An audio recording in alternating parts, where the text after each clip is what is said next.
Hi, we are here today with Alex. Alex is a teacher at a neighboring school district, and she is also a tech coach at that school district. I met Alex through different seminars that she's done that I had to go to as a new teacher at my school district. Alex has been around technology a very long time, and she has a lot of experience in one-to-one technology, so I would consider her an expert. One-to-one technology is something that I didn't have any experience with until I got my current job. So let's get started and see what we can talk about. So, first question, I think you're an expert.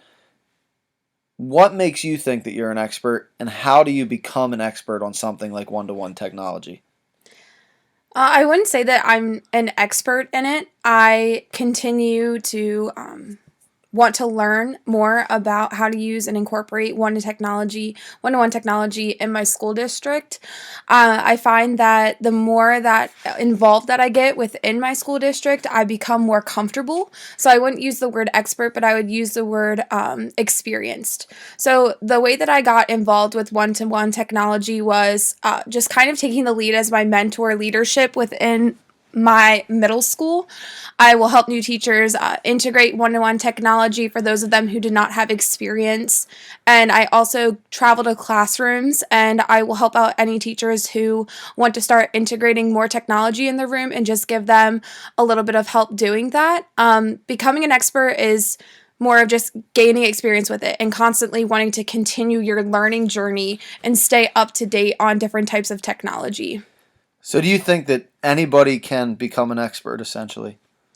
Yeah, I feel like anyone who has a drive to want to continue their learning journey and increase their portfolio has the ability to become an expert. It's just the amount of time that you want to put into it and learning how to incorporate it in your classroom for your students. So whatever works best for them is how you become an expert, is according to how they're learning in your room. That's awesome.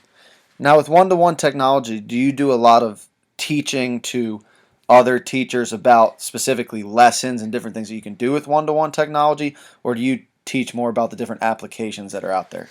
Um, During professional development, I was asked to give a few different presentations on how to incorporate technology. One of the seminars that I presented was specifically geared towards like apps that you use in your classroom and different tools that you can utilize. I don't really like to give lessons on how to incorporate it because every teacher is unique in their own way. So I like to give them those tools and then it allows them to kind of brainstorm ways that they can use it and integrate it in their classroom. I don't want to tell teachers how to teach in their room because I don't know what students they're working with. I just like to offer them different tools that they can use. And I believe in giving them a few at a time. I feel that in order to become an expert, you can't overwhelm yourself. And with so many different technological tools that we have today, it can become overwhelming. So when I give these presentations, I usually just give 3 different types of tools. And then I allow them to practice it when we're in our professional development. And then I have them brainstorm ways that they could integrate it into their classroom. And I think that breaking it down and not giving them 20 different types of apps makes it easier to become an expert and have your students become an expert so then they're not overwhelmed with the technology integration. No, that's awesome. I think that that's great to give teachers the tools to be successful. Now, you mentioned earlier about when you become an expert, it's pretty much all about furthering your education. What do you do to continue to learn and to continue to build your knowledge on one-to-one technology and technology in the classroom? I continue to take classes to learn new tools, and then I also like to look in the community. So if they're offering different types of seminars and STEM workshops or just any community driven projects that I can get involved with, I like to go and learn even more than and add to my portfolio. That's cool. So you go to a lot of different workshops and things like that. Yes, yeah. Are there a lot offered that you find? Yeah, I find that going to other school districts when they offer them has been very beneficial.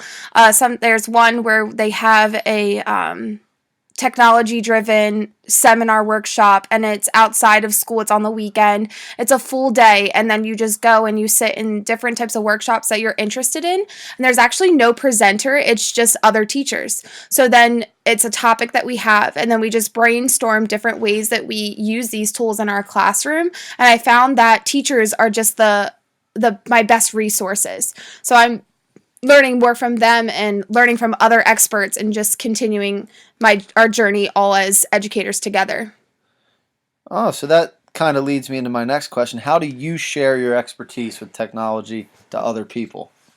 I use a classroom Instagram. I also use a classroom Twitter. So I like to stay updated on all the new tools, and I love just scrolling through my Twitter feed, and then I can just favorite different tweets and then look back on my favorites and write down which ones I would like to use in my classroom. So I usually tweet from my classroom Instagram pretty frequently, once a day, and then I like to get on Twitter as well just to scan through and see what I can do.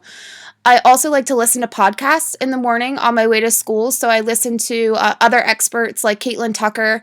I found that she has a lot of great information on technology and one-to-one in the classroom. So I like to listen to that on my way to school just to kind of debrief and think about how the day is going to go and how I can integrate something. I also share with others just from other teachers in the building. We just like to share together, or I'll send out, I have a blog as well that I share with my district, and I talk through my blog, keep it pretty updated. I actually put my Twitter feed on my blog, so that's a great way to share with some people within the district and outside of the district as well. All right, well, thank you very much for sharing with me today. I know over the last couple of years I've learned a lot about technology from you, and I definitely think that you're an expert, and I think it's important to recognize who the experts around you are, because that can also help you become an expert. So thank you very much for helping me out today, and I hope you have a good rest of your day. Thank you.